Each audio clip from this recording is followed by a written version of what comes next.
उत्तर प्रदेश के आगरा में स्थित ताजमहल पूरी दुनिया में भले ही उसकी खूबसूरती के लिए जाना जाता है, लेकिन प्रेम के इस स्मारक को इसके इर्द गिर्द बसे 5 गांव के लोग सुरक्षा बंदिशों के चलते उनकी रोज़मर्रा की ज़िंदगी में पैदा हुई दुश्वारियों के कारण इसे कोसने को मजबूर है।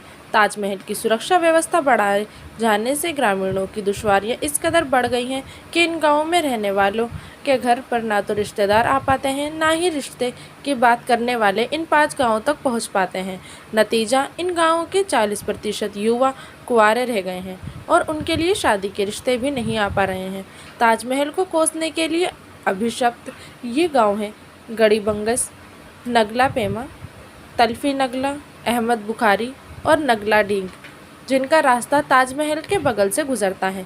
दरअसल इन गांव वालों की मुसीबत 1992 से बढ़ गई, जब उच्चतम न्यायालय ने ताजमहल को अपनी निगरानी में ले लिया और शीर्ष अदालत के आदेश अनुसार ताजमहल की सुरक्षा व्यवस्था बेहद चकाचौबंद कर दी गई।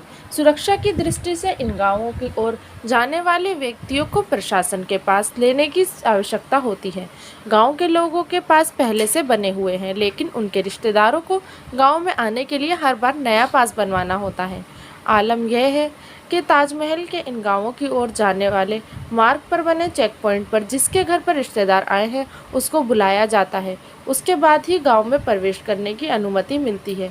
किसी भी मांगलिक कार्यक्रम में इन गांव वालों के रिश्तेदार नहीं पहुंच पाते हैं। यही नहीं, शादी विवाह जैसे पवित्र रिश्ते के काट देने व युवाओं के रिश्ते के लिए भी यहाँ पर लोग नहीं पहुँच रहे हैं, जिसकी वजह से इन गाँव के 40 से 45% युवा कुंवारे ही रह गए हैं। वर्ष 1992 में ताजमहल को उच्चतम न्यायालय ने अपनी निगरानी में लिया था। इसके बाद इन गाँव के लोगों को शहर जाने के लिए दशहरा घाट के निकट लगे Nagla Pema police check post से होकर गुजरना पड़ता है, या फिर 10 किलोमीटर घूमकर थांदूपुरा होकर जाना पड़ता है। इन गांवों की ओर जाने वाले मार्ग पर प्रतिदिन सुबह और शाम थोड़ी देर के लिए बैटरी रिक्शा के परिचालन की अनुमति मिलती है।